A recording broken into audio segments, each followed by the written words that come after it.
Road employees association की ओर से आयोजित कार्यक्रम में पहुंचे विधानसभा स्पीकर हरविंदर कल्याण करनाल के मंगल सैन ऑडिटोरियम में रविवार को 2 बजे के करीब रोड एम्प्लॉयज एसोसिएशन की ओर से आयोजित कार्यक्रम में हरियाणा विधानसभा स्पीकर हरविंदर कल्याण पहुंचे। उनके साथ पुंडरी से विधायक सतपाल जांबा भी इस कार्यक्रम में मौजूद रहे। हम आपको जानकारी दे दें, रोड एम्प्लॉयज एसोसिएशन समय समय पर रोड समाज के महानुभाव को बुलाकर उनका सम्मान करती रहती है और उनके दिखाए रास्ते पर आगे बढ़ने का आह्वान समाज के लोगों से करती रहती है। उसी कड़ी में करनाल के मंगल सैन ऑडिटोरियम में रोड एम्प्लॉयज एसोसिएशन की ओर से एक बड़ा कार्यक्रम आयोजित किया गया, जिसमें हरियाणा विधानसभा स्पीकर हरविंदर कल्याण, पुंडरी से विधायक सतपाल जांबा के अलावा रोड समाज के गणमान्य लोग मौजूद रहे। इस कार्यक्रम में रोड भवन में बनाई गई डिजिटल लाइब्रेरी का भी विधिवत शुभारंभ किया गया। हम आपको जानकारी दे दें, रोड समाज हर क्षेत्र में अग्रणी है, जिसके चलते रोड समाज के लोगों को बढ़ावा देने के लिए, उनको आगे बढ़ाने के लिए समय समय पर रोड एम्प्लॉयज एसोसिएशन द्वारा विभिन्न प्रकार के कार्यक्रमों का आयोजन किया जाता है। उसी कड़ी में करनाल के मंगल सैन ऑडिटोरियम में कार्यक्रम का आयोजन किया गया, जिसमें हरियाणा विधानसभा स्पीकर हरविंदर कल्याण, पुंडरी से विधायक सतपाल जांबा के अलावा समाज के अन्य गणमान्य महानुभाव इस मौके पर मौजूद रहे। मौके पर समाज के युवाओं को आगे बढ़ने का आह्वान किया गया और विदेश में जाने की जो भेड़चाल चली हुई है समाज में, उससे दूर हटकर देश में ही अपने आप को तरक्की की ओर ले जाने के बारे में भी जोर दिया गया।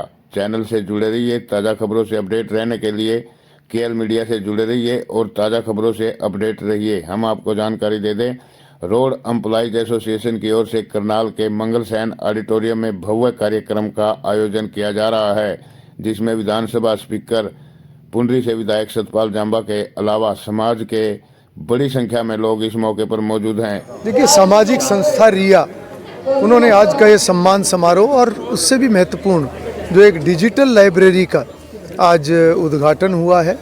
और आज क्योंकि युवा दिवस है और मैं समझता हूं कि युवा दिवस पर जब हर युवा को एक संकल्प लेना है, स्वामी विवेकानंद जी के से एक प्रेरणा लेते हुए जो उन्होंने कहा था, जागो उठो और तब तक नहीं रुको जब तक अपने लक्ष्य को हासिल ना कर सको। आज ज़रूरत है युवाओं के अंदर परिश्रम और एक संस्कारित युवा तैयार करने का, एक शिक्षित। और आज जो डिजिटल लाइब्रेरी का उद्घाटन हुआ है, निश्चित रूप से ये उसी विचार को, उसी लक्ष्य की ओर ले जाने का में सहायक होगा। मैं रिया की पूरी टीम को बहुत बहुत बधाई और शुभकामनाएं दूंगा। और जो एक सम्मान आज उन्होंने इस नाते से सभी को जो दिया है, और ऐसे प्रतिभावान जितने भी अन्य कोई छात्र हैं या जो जिन्होंने एक अच्छे कार्य के अंदर, सामाजिक कार्य में जो एक सहयोग दिया है, उन सभी को सम्मानित करने का काम किया है। इसी तरीके से जिन्होंने अलग अलग क्षेत्रों में अच्छा कार्य किया है, उन सबको भी सम्मानित आज रिया इस संस्था ने जो करने का काम किया है। मैं सूरज भान जी जो संस्था के अध्यक्ष हैं और उनकी पूरी टीम, सभी को मैं बहुत बहुत बधाई दूंगा।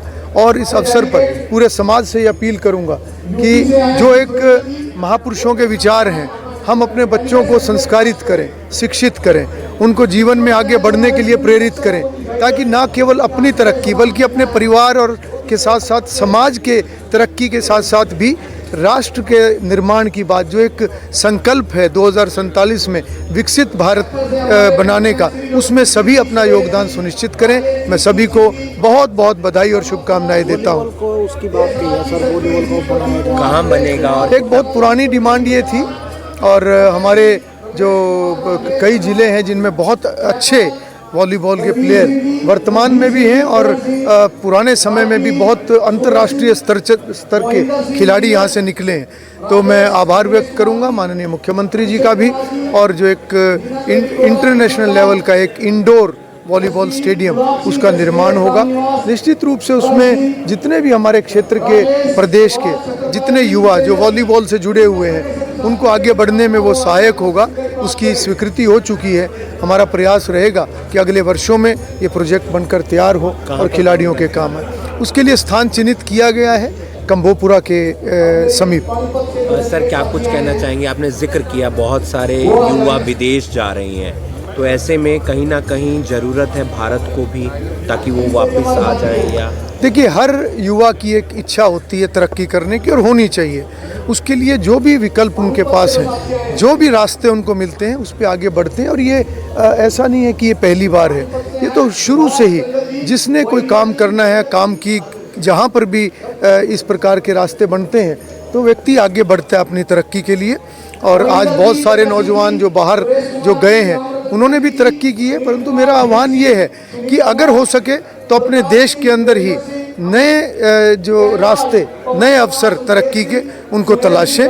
और बाहर भी अगर जाना है योजना से अवश्य जाएं, परंतु केवल एक भेड़ चाल के नाते से मत जाएं। यहाँ पर भी बहुत सारे तरक्की के अवसर हैं, उनको भी जो है अपनाकर उनको आगे बढ़ने का काम करें। दिल्ली चुनाव है सर, किस तरीके से तैयारी, और लगातार वो उम्मीदवारों की घोषणा भी हो रही है, क्या लगता है वहाँ पर क्या कुछ रहेगा? देखिए, आज पूरे देश के अंदर जिस प्रकार से माननीय प्रधानमंत्री नरेंद्र मोदी जी के नेतृत्व में तीसरी बार लोगों ने विकास के रास्ते को चुना है, व्यवस्थाओं की मजबूती के रास्ते को चुना है, और आज जिस प्रकार से देश लगातार आगे बढ़ रहा है, पूरी दुनिया के अंदर आज भारत देश का डंका जिस प्रकार से बज रहा है, और इसी के चलते एक लक्ष्य जो निर्धारित प्रधानमंत्री जी ने किया है कि 2047 में हमारा देश विकसित राष्ट्रों की सूची में शामिल हो, उस संकल्प के साथ आज पूरा देश आगे बढ़ा हुआ है। हरियाणा प्रदेश में भी वर्तमान सरकार बहुत गंभीरता से काम कर रही है। दिल्ली के अंदर भी चुनाव हैं, निश्चित रूप से लोग जो एक विकास के रास्ते को चुनने का काम करेंगे, देश और समाज की मजबूती के रास्ते को चुनने का काम करेंगे। प्रधानमंत्री नरेंद्र मोदी जी के नेतृत्व में लगातार देश और सभी प्रदेश आगे बढ़ रहे हैं, ये क्रम इसी प्रकार से जारी रहेगा।